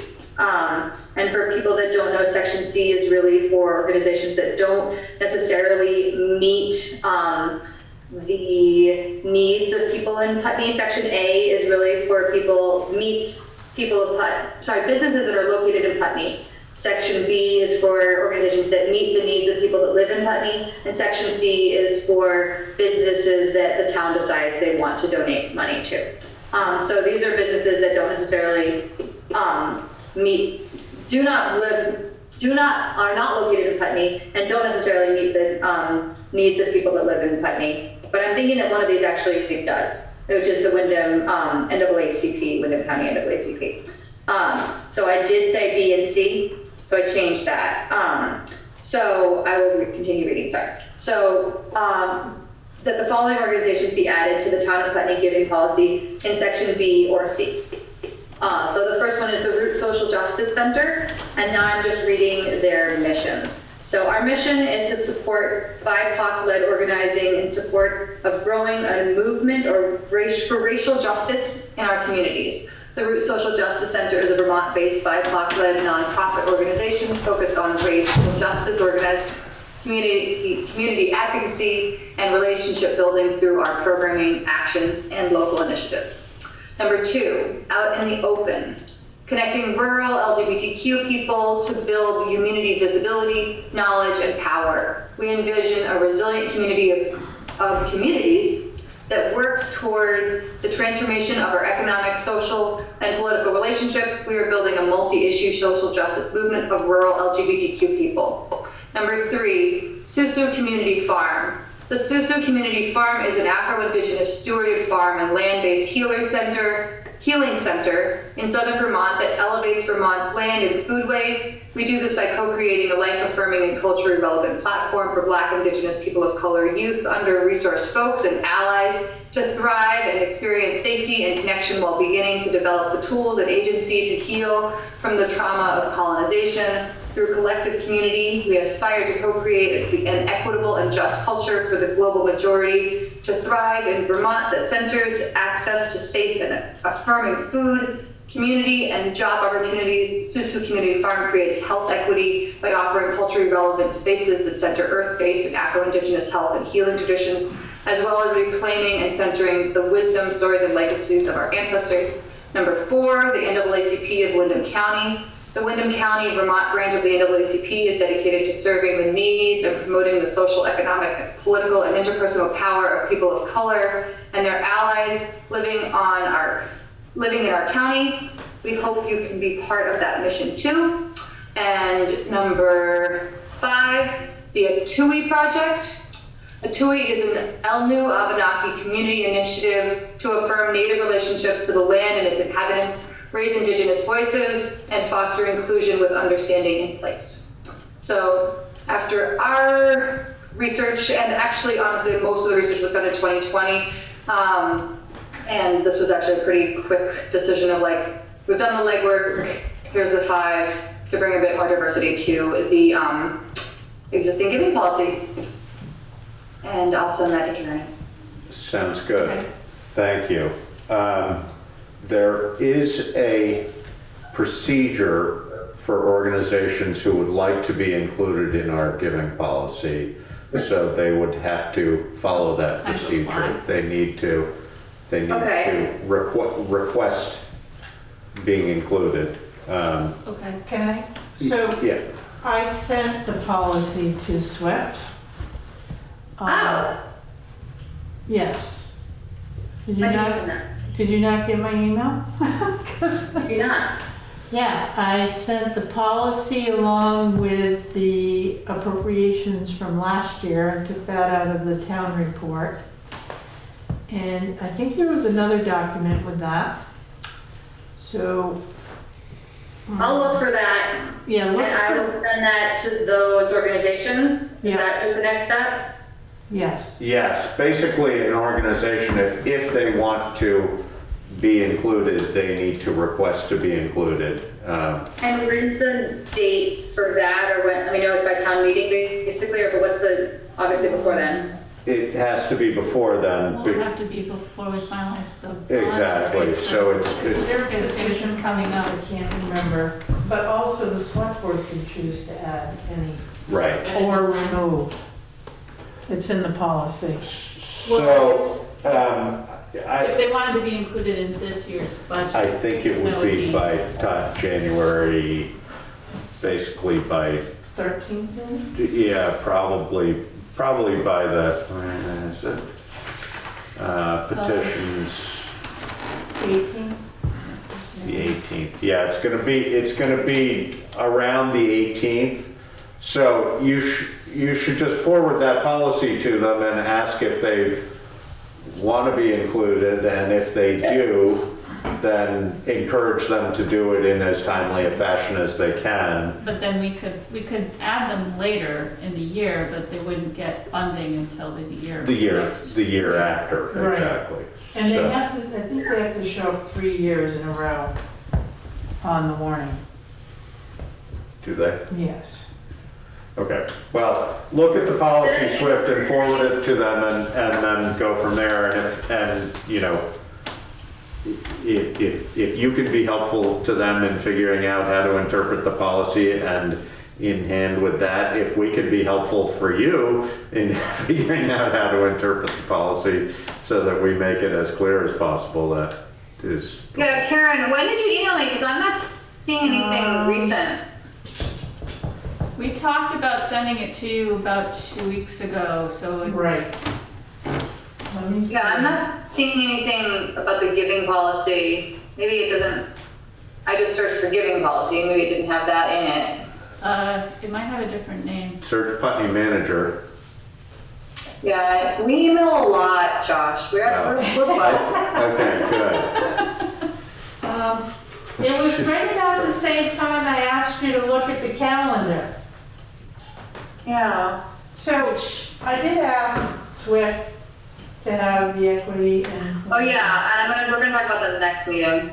Okay. Committee, look at the yearly calendar Yeah. to see if there should be If there any are things that, other holidays Yeah. that are not federal, that might be state, that might, Might be, conflicts for scheduling meetings. yeah, that would be good to have Yes, in advance. yeah. sounds good. I don't see it. I'm not seeing it right here on my phone, but I would have to go to my actual email. I can't do it right now. So Karen I'll send you an email from you. Okay. Maybe Sounds I'm good. thinking I just sent it to you and I actually didn't, which could have happened. All right, anything else you want to add, Swift, or are you good? No, I think we're good. It's looking like we may have some new members, and fingers crossed. Mark is thinking there might be some landmark. I think students, so we'll Good. see. It'd be great to have some young blood. We'll see. Nice. Definitely, sounds good. If they want to join other committees, I will definitely. Any priorities? Yeah, All I've got two in mind. Which ones you can share? there's plenty, Swift, plenty to There's go There's a around. lot of committees that need members, so and that's not all about me. It's what, yeah, it would be what people are interested in too, you know, so. I'll spread the word. All right, thank you so much. Thank you, Swift. Thank you. All right, so that's everything that we have for select board items. Any other business or select board items for discussion or action? I just want to mention that my husband goes in for surgery on Monday. Yeah, I kind of have to just drop him, yeah. and then he'll call me when I need to pick him up, because Okay. I can't even get in there. Oh, is it so day did- surgery? It's me. But I mean, is it? No. over Yeah, day he or- has to Overnight. stay Yeah. either 1 or 2 nights, I don't know yet. Okay. So depending on what happens, I may not be in the office, but Sounds totally fair. you can reach me. Yeah, And I'll advise you, Josh, perfect. of my status. Sounds good. Good. I think we should have a week off and not see each other. Yeah, there you go. No, I mean, That was the other thing You're too. breaking my heart. yeah, I had tentatively scheduled another budget session on Wednesday, but I don't want to do that meeting. sounds good. Okay. Yeah. All right, so I think let's take a Darn. break. I think you mentioned the date, was it a Tuesday or was it the Wednesday after or the next regular meeting, which would be the 29th, No, I mean, the 29th and then January, then 6th. what is it? Yeah, be the 6th, right? No, be the Yeah. 2nd. Yeah, no, it would be the 6th. No, oh wait, yeah. David, What day, are we talking Wednesday or? It'd be another Wednesday. I want to Okay. stay to Wednesdays if we're going to have extra meetings. It I just think you seems to work. tentatively Let's see. mentioned that at one point. So the first Wednesday in 22 is the 5th, right? The 5th, yes. Right, okay. Yep. so, I can't count. I mean, 31 days. There's 31 days. Let me yeah, work on let- these budgets. Yeah. And by the 29th, I might be at a place where I'm going to be comfortable. Which is Yes. in many ways more what it's about than, I mean, not that it's not about us too, but if you're comfortable with it, there's a high likelihood we're gonna be more comfortable Yeah. with it, Right. so yeah, that sounds fine. We're Let's play it close. by ear. We're Yeah. close. No, it's great. There's a couple things I want to Looks look good. at, and I'll get back to the board. Sounds good. Yes, All right. thank you, Karen. You're welcome. Thank you. I don't want to extend the meeting, it's gone on a long time, but how do we get an agenda item? And I've talked with Karen quite a bit about this particular bridge that's at the end of East Putney Road.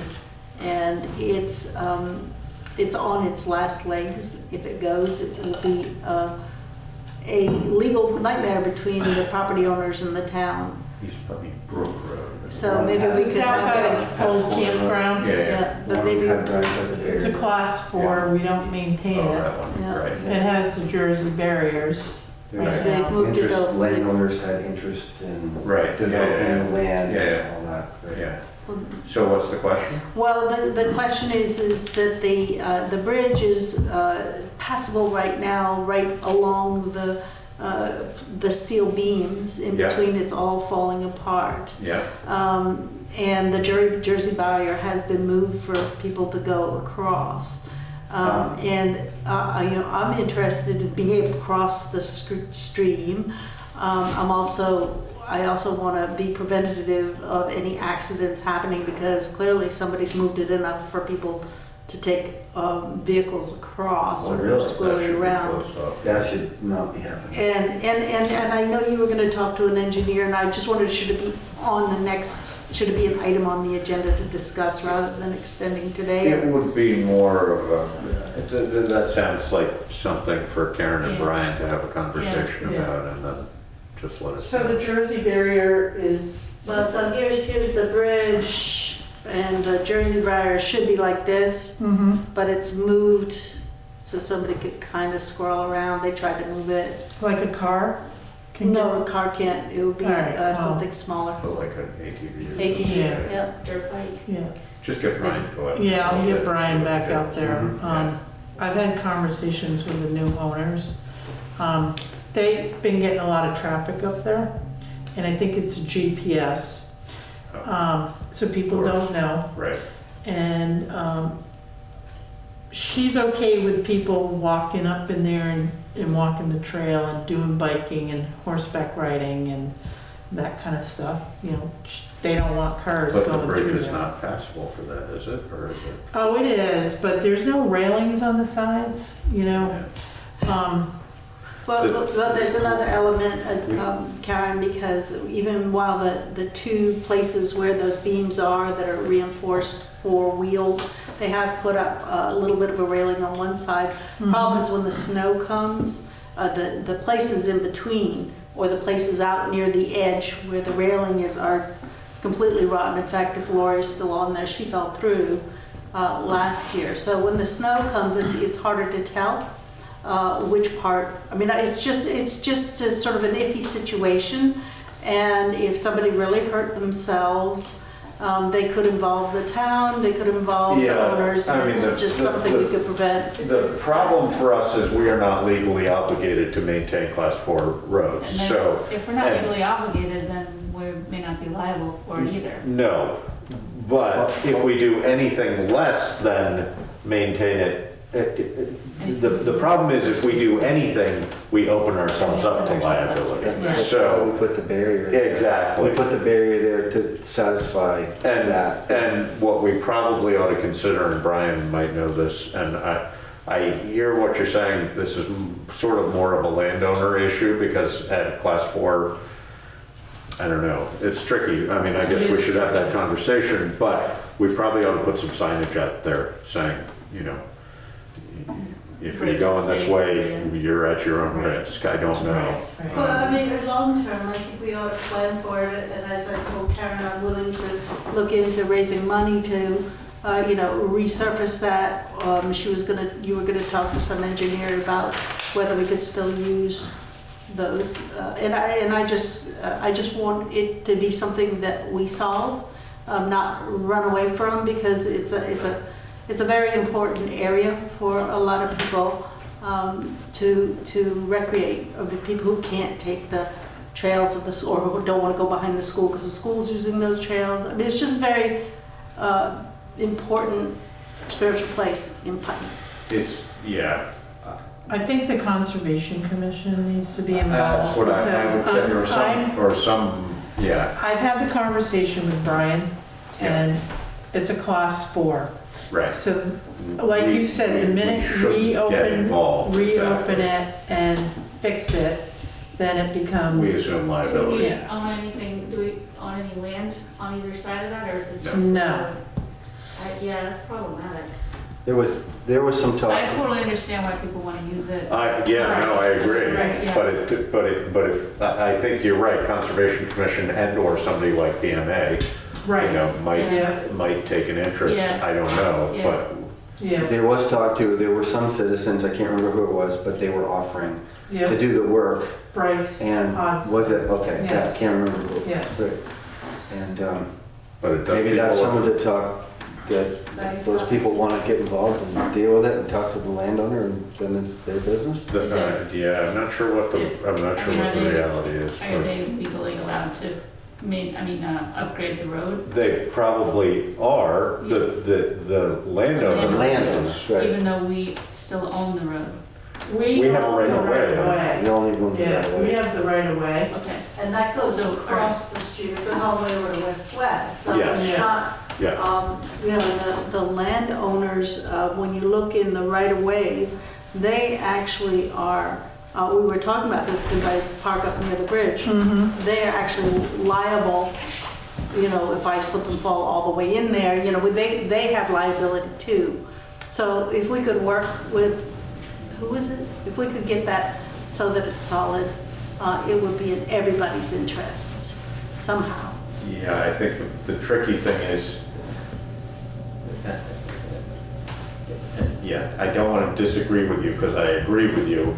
The tricky thing is, it sets precedent for if we do a repair on that bridge, then we open up ourselves to all sorts of other repairs in other places that we just can't do. So if the the town, Conservation Committee said, oh, we're gonna find the money or raise the money, and go to the landowner and say, that is still part of the town. That's our committee, so we have to be very Right. careful with that, But right? they may have better, Suggestions. they may know of a way to do it that doesn't involve, the town.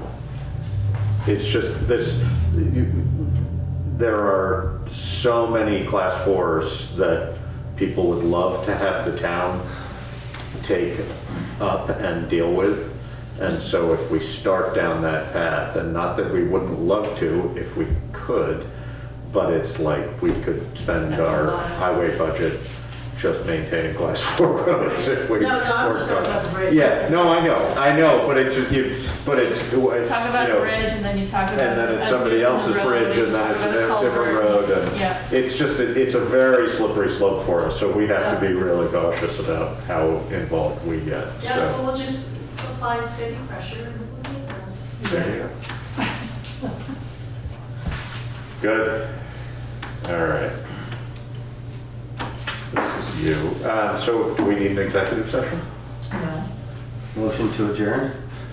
Our next meeting, yeah, motion, so, and seconded? Hold on, I'm sorry. I have one question about the minutes. You're gonna redo them and then I would sign them? Oh, that's a good point, yeah. Yeah. Or, Okay. Yeah, we I probably guess that makes should. Okay, sense. all right. Yeah, So, Yeah. I'll put them in your mailbox, you can I'll stop give it. them here. Okay. I should drop that brochure off to you anyway, so I have an excuse. Sure. Okay. okay. So I'm sorry. So did we have a motion to adjourn? Is that your second? That's my second. Okay, it's been moved and seconded to adjourn. If there's no further discussion, all in favor? Aye. Aye. Thank you, everybody. Good night, Emily.